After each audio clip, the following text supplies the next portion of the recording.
providing cost-effective services and administration to ensure federal and state compliance, convene community members and leaders around key issues, manage grant-making for broad impact, and work to build and share their knowledge on nonprofits and philanthropy, while positively influencing social change.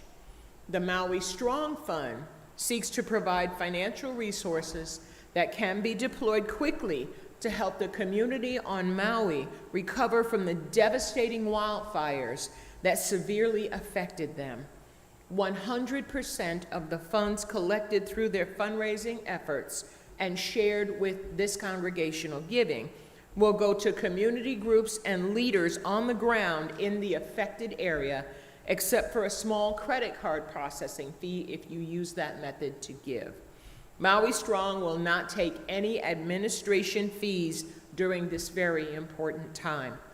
They're prioritizing evolving needs, including shelter, food, financial assistance, and other services identified by partners doing work on the ground on Maui. Grantees have included organizations like the Aloha Diaper Bank, the American Red Cross's Pacific Island Region, ARC of Maui, Common Ground Collective, the Community Clinic of Maui's Malaya Keola Health Center, and other health, animal rescue, caregiver, medical, and family care organizations. To give electronically, please use the QR code on your order of service, the links in the description, or those on our website to make your donation to our offering. Here in the sanctuary, our offering will now be gratefully received.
Thank you, everyone, for your big, beautiful, open hearts and for your generosity. The funds collected during this offering help so many people, and you can all be justifiably proud. Hold your heads a little higher, knowing that you are a part of the generosity of this beloved congregation. Thank you.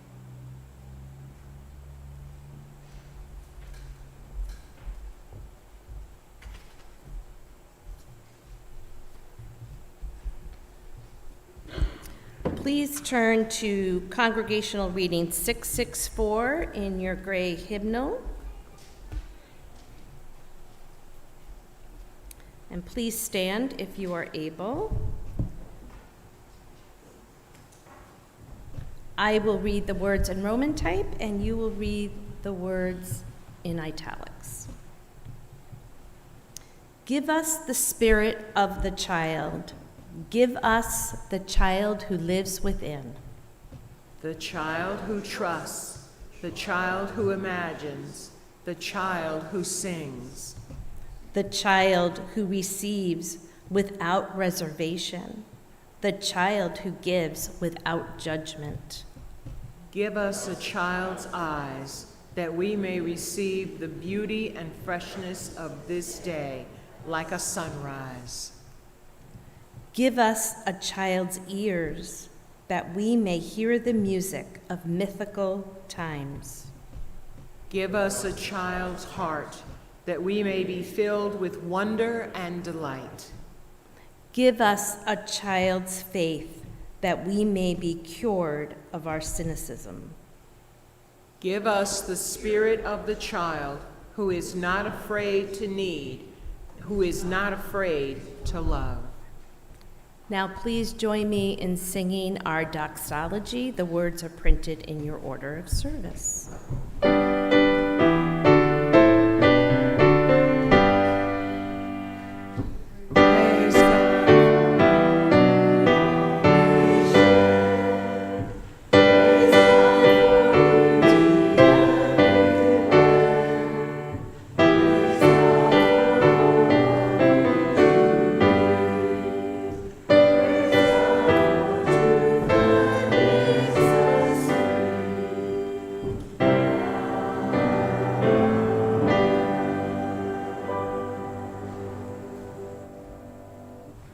Please be seated.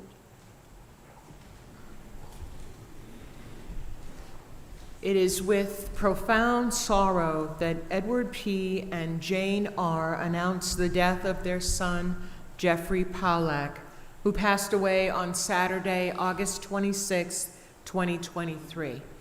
They invite you to attend a memorial service in his honor on Sunday, September 10th at 1 p.m. at Malloy Funeral Home on Farmington Avenue in West Hartford. A Shiva will follow the memorial service at their home at 38 Westland Avenue in West Hartford. In lieu of flowers, donations may be made in Jeff's memory to the nonprofit Housing Association of Northern California. Jeffrey's obituary can be found online. Some additional news regarding congregation members. Judy E. is now located at the Reservoir of West Hartford. She is in room 113 and is as spunky as ever. She has begun her rehabilitation and is eager to meet the goals set for her. She loves getting cards and text messages, so feel free to connect with her. Julio M. Jr. had a heart event early Thursday morning. He is in Hartford Hospital. He loves reading, so sending cards to his home address will find their way to him through his caregiver. He appreciates all the prayers you can send his way. I'd like to share with you now Psalm 23 for this moment, written by Kevin Tarsa for the Pollack family and for our congregation and community members who are experiencing challenges or loss at this time. May I remember in this tender moment that love is my guide, always shepherding me toward the ways of openness and compassion. I have what I need, really, with love at my side, above me, below me, in front of me, behind me, inside every cell of me, love infused everywhere. Just when the weight of the world I inhabit threatens to drop me in place and press my hope down into the ground beneath me, love invites me to rest for a gentle while and leads the center of my soul to the quiet, still, restoring waters nearby that somehow I had not noticed. And so love, quietly, sets me once again on its tender and demanding path. Even when the walls close around me and the cries of death echo through untold corners, gripping my heart with fear and sadness, I know that all will be well, that I will be well when love whispers near to me, glints at the corner of my eye, rests with gentle and persistent invitation upon my shoulders. Yes, love blesses me, even as the sources and symbols of my pain look on. I turn and notice that goodness and kindness and grace follow me everywhere, everywhere I go. I live in a house of love, love that will not let me go. I live in a house of love and always will.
Our musical message this morning before the sermon is at number 131. It's titled, Love Will Guide Us.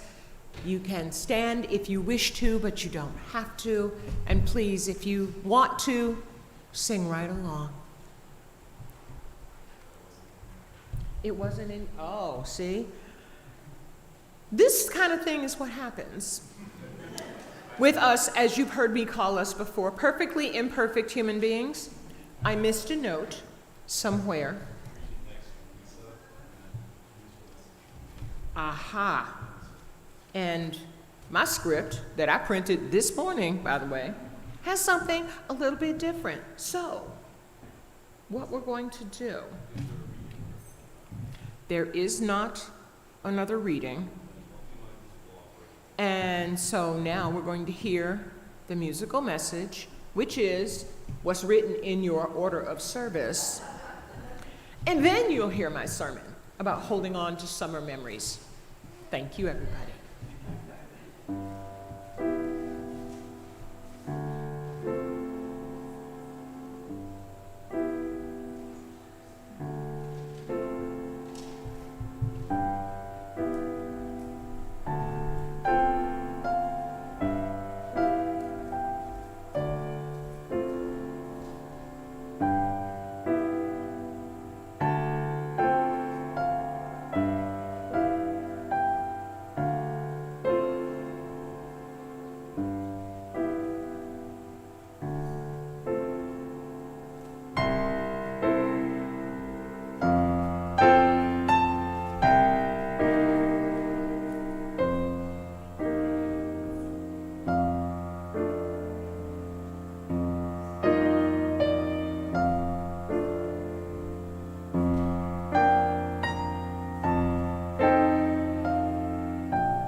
As we celebrate Labor Day on Monday, for a lot of people, it's the unofficial start of fall and a shift from the easy, breezy mindset of summer back into the more structured, and hopefully productive atmosphere of fall. Let's talk about how we can ease into that fall mindset while still hanging on to the best of the summer. These tips can help whether you're returning to school, be that elementary, middle, high school, or college, or leaning into a new round of projects and potential accomplishments at work. Summer vacation brings us a more relaxed schedule. There just isn't the same push, push, push encouragement to take action, make plans, and stay focused. Work doesn't seem as important during the summer, but when that's coming to an end, it's time to get back into the swing of work life. But I'm gonna roll my hand up here and say this is me. It can be hard to get and stay motivated. You might start to feel a longing to have something fun to look forward to, as you did when summer was approaching. While the near future will contain the energy of fall and the harvest, just because your carefree summer vacation is over doesn't mean you can't continue to enjoy your life. Let's talk about some ways to ease back into a work week mindset and still hang on to some of the joy of summer as cooler weather and fall activities start showing up on your calendar. Plan that next round of fun activities and even plan ahead for some additional time off. Just because you're back to work doesn't mean you need to make your life all about work. You can still have free time that you plan for, and make sure those plans include enjoying your days, afternoons, and evenings to the fullest. Plan a fun evening for yourself or your family. There are still events like outdoor concerts, upcoming fall festivals, and other special occasions coming up. You can plan to preserve the lightness of spirit you feel during the summer. Consider writing about what summer meant to you, the emotions you felt, and the experiences you had, perhaps in a personal journal, if that's one of your practices, and keep those memories close a while longer. You could even plan for a weekend trip somewhere in the near future. Perhaps this year you can plan that leaf peeping outing to restore and refresh your visual senses and your nostalgia over what the changing of the leaves into the brilliant colors of fall will mean for you and your family.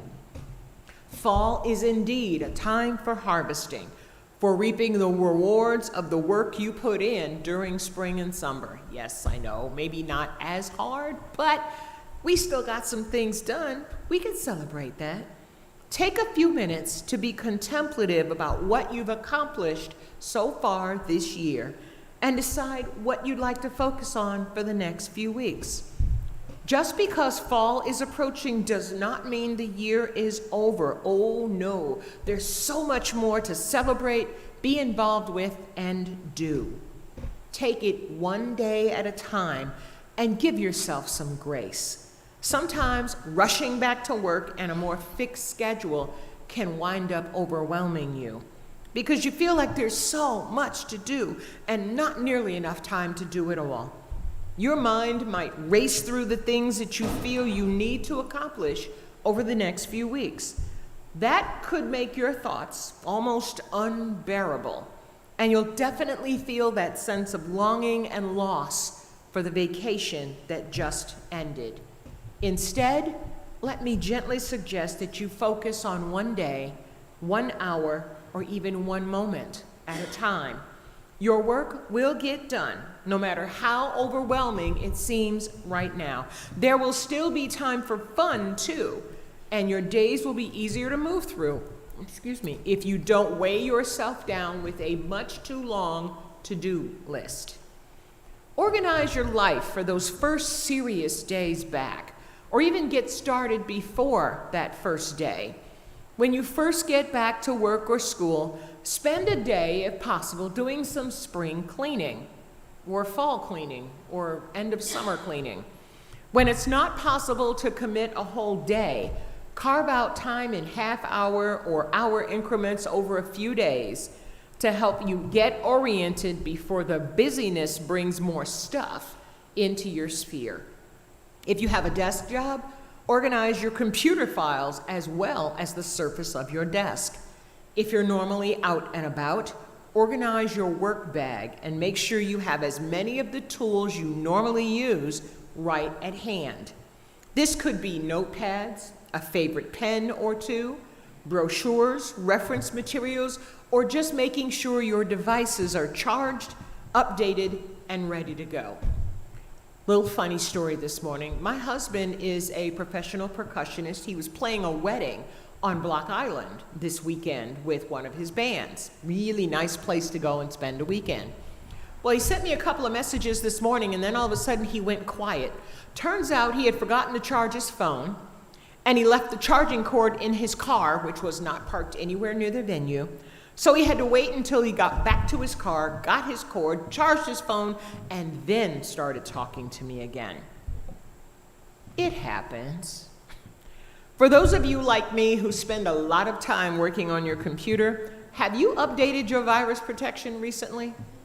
Have you downloaded those updates to the programs that seem to come on an almost weekly basis? Have you considered archiving old files that you really don't need anymore? This can help you in feeling a sense of accomplishment while also clearing the clutter and helping ensure that you hit the ground running. Do a couple of half days in your office if your workload makes that possible. In fact, plan ahead so you can take a couple of half days that aren't necessarily connected to a holiday. Planning a nice slow entry back into a busy period can help immensely. If you still have vacation days left, ask your employer if it's okay to do a couple of half days to help transition yourself back into a full work schedule. That way, you can start a little more slowly and ease back into the work mentality. You'll still have portions of your day that you can plan for yourself and your family, and setting a good example for your friends and family to do the same. Don't be afraid to set the example and help others ease back into that more productive time and mindset. Here's one of my favorites. Start planning your next trip early. Even if your next trip is far into the future, you can still dream about what it'll be like and lay out the reasons for you to enjoy your plans. There are many, many benefits to planning early, including using the dreaming period as a way to relieve the stress of kicking off a new productive round of activities and tasks. When you book a planned trip early, you can take advantage of early bird discounts, more choices about destinations, and more flexibility in your travel schedule. Those who know what they want early will be able to grab the best deals. Go somewhere special for lunch. On your first day back in the office, plan a special lunch for yourself with your favorite foods from the summer or a favorite fall treat. It's no accident that pumpkin spice everything will be showing up on store shelves and in our advertising more and more over the few weeks. And if that's a flavor you like, go ahead, you have my permission to treat yourself.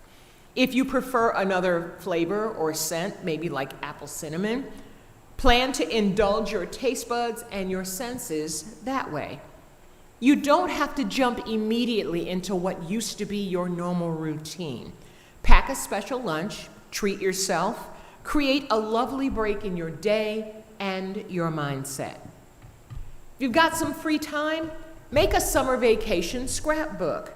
Remember the good times you've had over the past few weeks by making a scrapbook.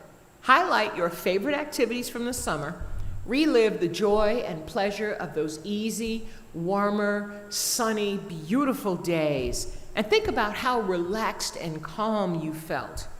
Describe these feelings in your journal or put them down on paper as an impromptu art project and help reinforce those good feelings.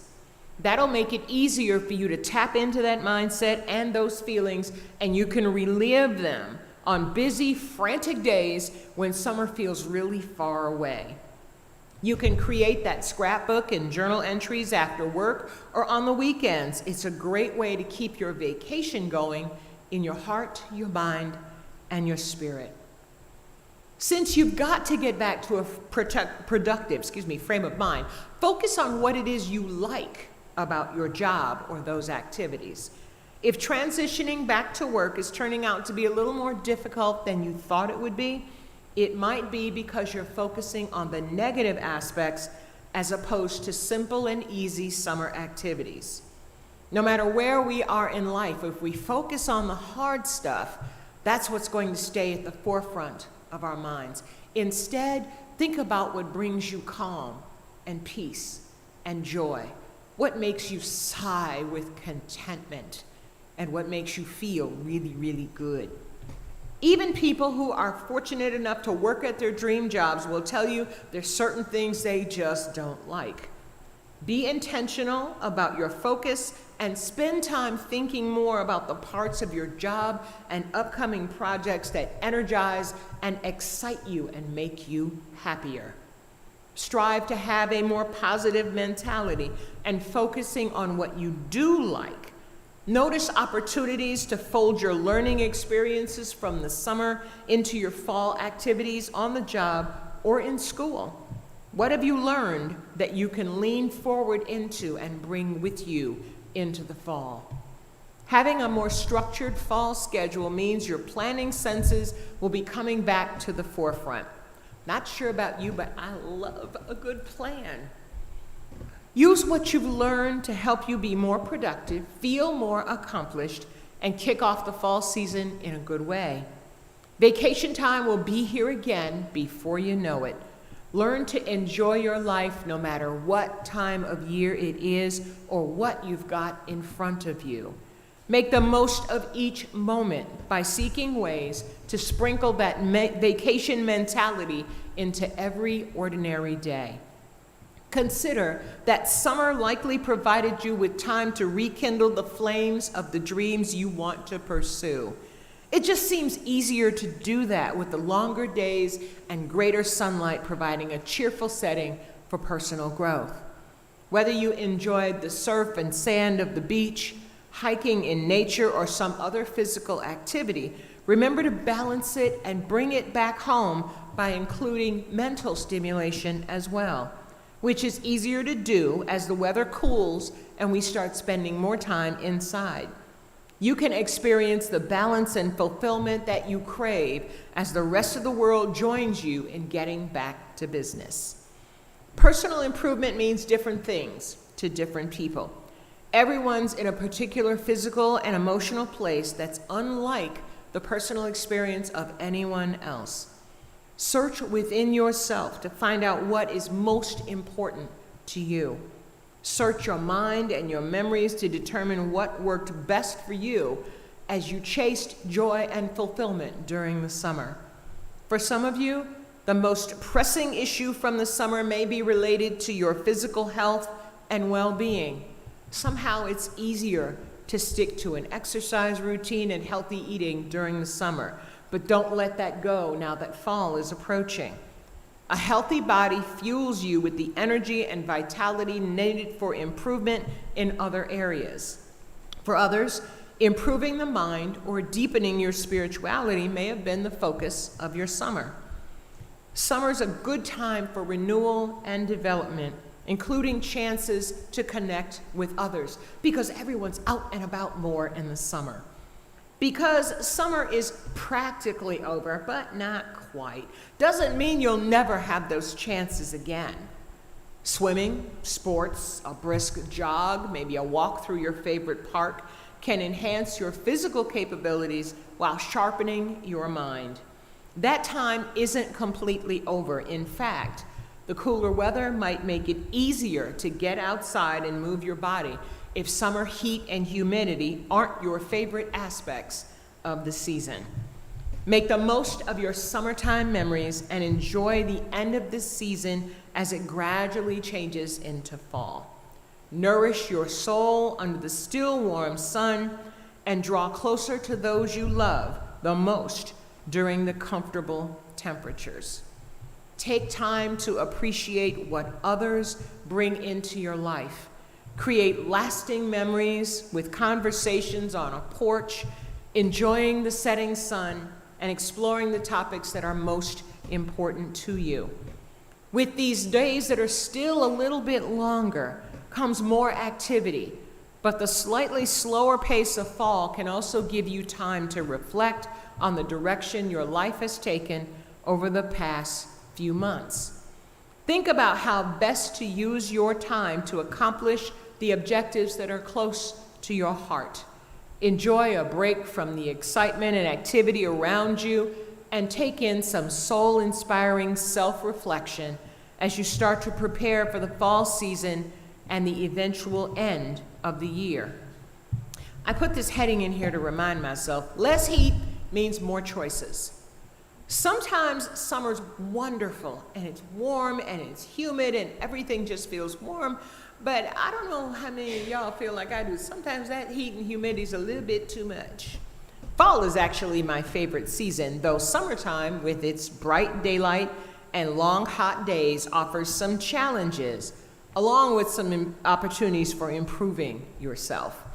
You feel like you have more energy and more time to get things accomplished, but that heat and humidity can definitely sap your energy and your motivation. Something about the crisper, cooler air of fall re-energizes you and helps you feel like moving more. If you've been planning some changes but haven't quite gotten to the starting line because of the summer heat, fall provides a perfect occasion for a fresh start. There are so many ways you can feel better about yourself and improve your life in the fall. Take advantage of renewed things like lifelong learning courses and learn something new. Chase a hobby that you've been wanting to explore. Connect with others in stimulating conversation and enjoy crisp fall breezes. Focus on the future you desire and leverage the growth you've experienced during the summer to motivate you for deeper activities. Keep your bright outlook as your energy adjusts and prepare for a beautiful future. Amen. Ashe. Blessed be. Our closing hymn this morning is found at number 66 in the gray hymnal, When Summer Sun is Shining.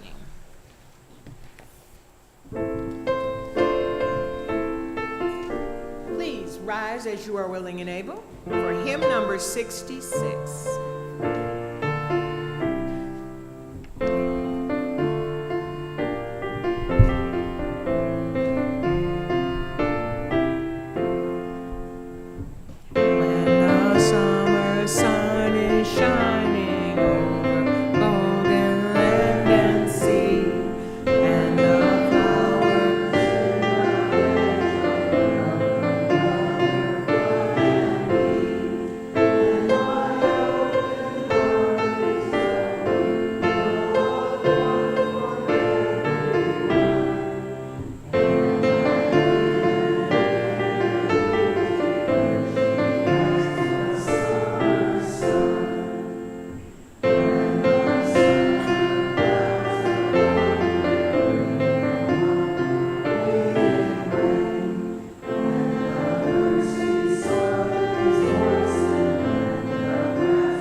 Join me in the Unison benediction printed in your order of service. Engage with the world in peace. Have courage. Hold on to what is good. Return to no person evil for evil. Strengthen the faint-hearted. Support the weak. Help the suffering. Honor all beings. Have a beautiful week ahead. Please remain for our postlude. You may be seated. And thank you for being with us this morning.